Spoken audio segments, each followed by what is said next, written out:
ఓం మహాగణాధిపతయే నమ. ఓం గురుభ్యో నమ. ఓం శ్రీమాత్రే నమ. మనం ఈరోజు శని గురువులు ట్రాన్సిట్లో గోచారంలో ఒకే రాశి మీద పడ్డప్పుడు 12 లగ్నాల వారికి ఎటువంటి ఫలితాలు జరుగుతాయి.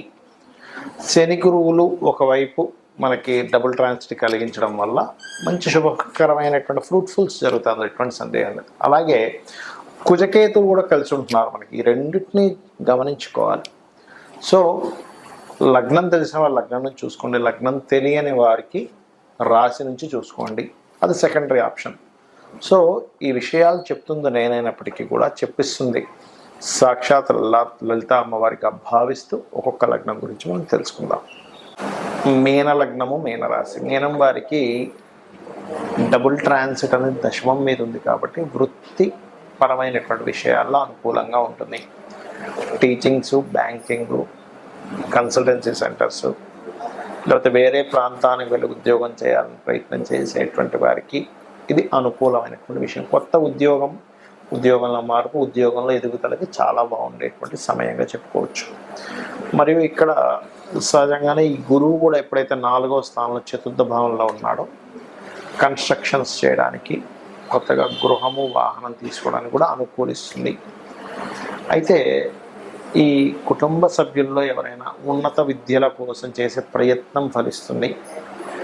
మరియు మరొక విషయం ఏంటంటే సంతానం ఎప్పటి నుంచో వాళ్ళు లోన్స్ కోసం ఏదైనా ట్రై చేస్తూ ఉంటారు, అటువంటి వాటికి కూడా యోగిస్తుంది చెప్పాలంటే. అదేవిధంగా మీ యొక్క తండ్రి గారికి గతంలో ఏదైనా ఉద్యోగ విషయంలో కొంత ఫైనాన్షియల్గా గ్రోత్ రావాలి, వాళ్ళు జీతం పెంచుతా అన్నారు, అటువంటి వాటికి దశమ స్థానం అనేటువంటిది తండ్రి యొక్క కుటుంబ స్థానము, తండ్రి యొక్క ఆదాయ స్థానంగా చెప్తూ ఉంటారు. కాబట్టి ఈ యొక్క అంశంలో మీ తండ్రి గారికి ఫైనాన్షియల్ గ్రోత్ అనేది కూడా ఇస్తుంది మీనలగ్నం వారికి. అయితే సర్వసాధారణంగా మీనలగ్నంలో ఎవరైనా జన్మించారు అంటే వారికి వాళ్ళ లైఫ్ అంతా కూడా తండ్రితో ముడిపడి ఉంటుందండి. మీరు గమనించండి, ఎనీ మీనలగ్న జాతకము తండ్రితోనే కంప్లీట్ వాళ్ళ లైఫ్. అంటే అందరికీ తండ్రితో ఉంటుందంటే ఇక్కడ కొంచెం డిఫరెంట్. ఎలా అంటే మీరు బొమ్మరిల్లు మూవీ చూడండి, అందులో అంటాడు హీరో, అంతా నువ్వే చేసావు నాన్న అంటే ఏమిటి, వీళ్ళకి కష్టం వచ్చినా తండ్రి వల్లే, నష్టం వచ్చినా తండ్రి వల్లే, చక్కటి లైఫ్ వీళ్ళకి సరిదిద్దుకున్నా తండ్రి వల్లే. వీళ్ళు ఒకానొక టైంలో ఫ్రస్ట్రేట్ అయిపోయిన ఏదో నిరూపించుకోవాలి అనేటువంటి ఒక సంఘటన జరిగిన తండ్రి వల్లే. వీళ్ళు ఎక్కువ ఎమోషన్ అయ్యి మొత్తం నా లైఫ్ అంతా తండ్రితోనే సాగిందనేటువంటిది ఒక మొత్తం బ్యాక్గ్రౌండ్ చూసుకుంటే కూడా తండ్రి వల్లే జరుగుతుంది. ఆ యొక్క ప్రదేశంలో 6వ స్థానము అంటారు, అంటే పూర్వజన్మ కర్మస్థానము అంటూ ఉంటారు. ఎప్పుడైతే పూర్వజన్మ కర్మస్థానం వీళ్ళకి సింహరాశి అవుతుంది, వీళ్ళకి మీనం వారికి అయిందో, అక్కడ కుజకేతువులు ఎప్పుడైతే ఉన్నారో ఇంకొంచెం స్ట్రెస్ అనేది ఎక్కువ అవుతుంది తండ్రి విషయంలో.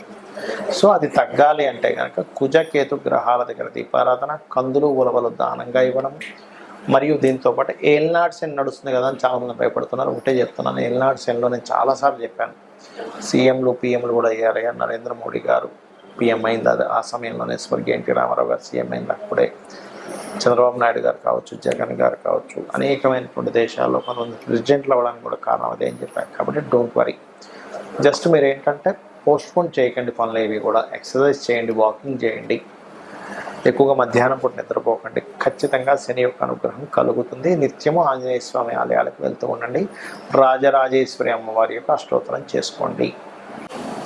చాలామంది నన్ను అడుగుతున్న అంశం ఏమిటంటే, ఇక్కడ మీకు గోచారంలో జలరాశుల్లో కుజుడున్నప్పుడు కొంత జల సంబంధంగా గొడవలు ఇవన్నీ వచ్చాయని చెప్పారు. కొంచెం జల సంబంధంగా ఈ నేవీ వాళ్ళు వెళ్ళే ట్యాక్స్ ఇవన్నీ చెప్పారు కదా. అదేవిధంగా ఎండాకాలంలో వర్షం అన్నారు, అదే రకంగా మనకు వర్షం కూడా పడింది. మరి అదే కుజుడు సింహరాశిలోకి వస్తున్నందుకు ఏమిటని చాలామంది అడుగుతున్నారు. ఇక్కడ సింహరాశిలో కుజుడు వస్తూ కేతు కూడా అక్కడ ఉన్నందుకు ఈ సంవత్సరం మనకి రాజ్యాధిపతి రవి, మంత్రి రవి అవుతున్నాడు. కాబట్టి ఈ రవి రాశుల్లోకి ఎప్పుడైతే అగ్నికి సంబంధించిన గ్రహం, ఒక విస్ఫోటం జరగడానికి కారకుడైనటువంటి గ్రహం ఎప్పుడైతే వస్తున్నాడో, ఒక దేశం మీద మరొక దేశం విరుచుకుపడి పెద్ద పెద్ద బాంబులు వేయడం కూడా జరుగుతుంది. అది ఇండియా పాకిస్తాన్ అవ్వాల్సిన అవసరం లేదు, ఉక్రెయిన్ రష్యా కూడా అవ్వచ్చు, లేకపోతే అమెరికా ఇంకో దేశం కూడా కావచ్చు, ఏదైనా ఒక దేశం కావచ్చు. ఆ దేశం మీద పెద్ద స్థాయిలో ఎక్కువ ఉష్ణాన్ని కలిగించేటువంటిది వేయడం జరుగుతుంది. అదొకటే కాకుండా ఈ ఈ పిశాచ యోగం ఉన్నప్పుడు పర్టికులర్గా రాబోయే 2 months కూడా మన ఇండియాలోని కానీ వేరే దేశాల్లో కానీ కాస్త పుణ్యక్షేత్రాలు దేవతా ఆలయాల మీద కూడా అటాక్స్ జరగనున్నాయి కాబట్టి కాస్త జాగ్రత్తగా ఉండాలి. కొంత స్లీపర్ సెల్స్ వల్ల ఇబ్బందులు ఇటువంటివి జరగనున్నాయి కాబట్టి ఈ యొక్క అంశంలో చాలా జాగ్రత్తగా ఉండండి. అయితే ఇక్కడ ఎవరి జన్మజాత చక్రంలో అయినా గుర్తుపెట్టుకోండి, వాళ్ళ పర్సనల్ చార్ట్లో ఇప్పటివరకు మనం ఏదైతే డబుల్ ట్రాన్సిట్ గురించి చెప్పుకున్నామో వాళ్ళ పర్సనల్ చార్ట్లో కనుక కొంతమంది చూడండి ఇప్పుడు నాకు ధనం వస్తుందా లేదా అనుకుంటూ ఉంటారు. వాళ్ళకి పర్సనల్ చార్ట్లో ధనభావం మీద ఈ డబుల్ ట్రాన్సిట్ వచ్చింది అనుకోండి, డబ్బులు ఖచ్చితంగా వస్తాయి. లేదంటే ఒక కాంట్రాక్ట్ అవ్వాలనుకుంటున్నాము, వాళ్ళ పర్సనల్ చార్ట్లో 3వ భావం మీద కనెక్ట్ అయింది, అప్పుడు ఒక మాట్లాడుకొని అది కాంట్రాక్ట్ రావడానికి అనుకూలిస్తుంది. మరి కొంతమందికి ఏమంటే నేను ఒక గృహం కొనుక్కుందాం అనుకుంటున్నాను, అనుకూలిస్తుందా లేదా అనుకుని ఒకటి గుర్తుపెట్టుకోండి, ఎప్పుడు కూడా గృహం కొనుగోలు చేసేటప్పుడు మీకు 4వ భావానికి సంబంధించిన మహాదశ అంతర్దశలు అనుకూలించాలి.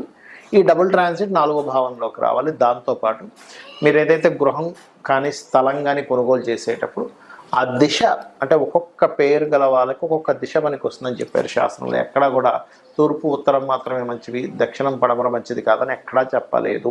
4 దిశలు మంచివే, కానీ మీకు ఏది పనికి వస్తుందని చూసుకోండి. మనకి వీడియోలు కూడా పెట్టాము, ఏ పేరు గల వాళ్ళకి ఏ డైరెక్షన్ కలిసి వస్తుంది అనేది దాని పరంగా మీరు చూసుకోవచ్చు. అలాగే మరొక విషయం ఏంటంటే ఇక్కడ సంతానానికి అయితే పంచమం మీద ట్రాన్సిట్ ఉండాలి. రుణములు లభించాలంటే కూడా ట్రాన్సిట్ ఉండాలండి. మనం ఒక్కోసారి లోన్స్ కోసం మనం ప్రయత్నం చేస్తుంటాం, ఒక్కోసారి లోన్స్ రావు, కానీ రుణం లభించాలంటే 6వ భావం మీద ఉండాలి, రుణం తీర్చాలంటే 5వ భావం మీద ఉండాలి.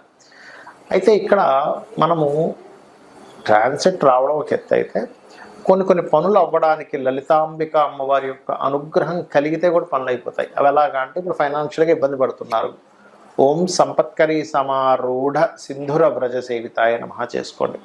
లేదంటే ఉద్యోగం రావట్లేదండి, చాలా ఇబ్బంది పడుతున్నా అనుకునేటువంటి వారు ఓం శ్రీమాత శ్రీ మహారాజ్ని శ్రీమత్ సింహాసనేశ్వరి నమః అని చేసుకోవచ్చు. లేదా ఓం మాణిక్య మకుటాకార జానుద్వయ విరాజితాయ నమః అని చేసుకోవచ్చు. మరి కొంతమందికి సంతానం ఉండదు, అలాంటి వారు దత్తాత్రేయుడిది దిగంబర శ్రీ పాదవల్లభ దిగంబర అనే మంత్రం చేసుకోండి. మరియు దీంతోపాటు మరి కొంతమందికి వ్యాపారాల్లో రాణించలేక ఇబ్బంది పడుతూ ఉంటారు, ఓం ఇంద్రగోప పరిక్షిప్త స్మరతూనాభజంగికాయే నమః అనే మంత్రం చేసుకోండి. ఆ రకంగా ఏంటంటే ఒక్కొక్క దానికి ఒక్కొక్కటి. ఇప్పుడు కొంతమందికి చూడండి ఆరోగ్య సమస్యలు ఉంటాయి. ఎందుకు అంటే వాళ్ళకి 4వ స్థానము అంటే ఇమ్యూనిటీని తగ్గించే స్థానము, ఇమ్యూనిటీ స్థానం పంచమ స్థానం పడవడము, 6వ స్థానం రోగస్థానం యాక్టివ్ అయితే ఏమవుద్దంటే వాళ్ళకి అనారోగ్య సమస్యలు నిత్యం పడుతూ ఉంటారు. అటువంటి వారు చక్కగా ఓం సర్వవ్యాధి ప్రశమని సర్వమృత్యు నివారిణి అగ్రగణ్య అచింత్య రూప కలికల్మషనాశిని నమః చేసుకోండి. ఖచ్చితంగా మీకు బాగుంటుంది, ఎటువంటి సందేహం లేదు. అయితే ఇక్కడ ఒక్క విషయం ఏంటంటే చాలామంది ఏళ్ళనాటి సేం జరుగుతుందని కాల్సిన యోగాలు ఉన్నాయని భయపడుతూ ఉంటారు. అవేవి మిమ్మల్ని ఎక్కడా ఆపవు. ఖచ్చితంగా మీరు చేసేటువంటి కర్మ ఏదైతే ఉందో దాని రిజల్ట్ మాత్రమే గ్రహాలు ఇస్తూ ఉంటాయి. దానికి మీరు అమ్మవారి పాదాలను ఆశ్రయించినట్లయితే 100% మీరు అనుకున్నది అనుకున్నట్టుగా అమ్మవారు కలిగిస్తుంది మీకు. శ్రీమాత్రే నమః.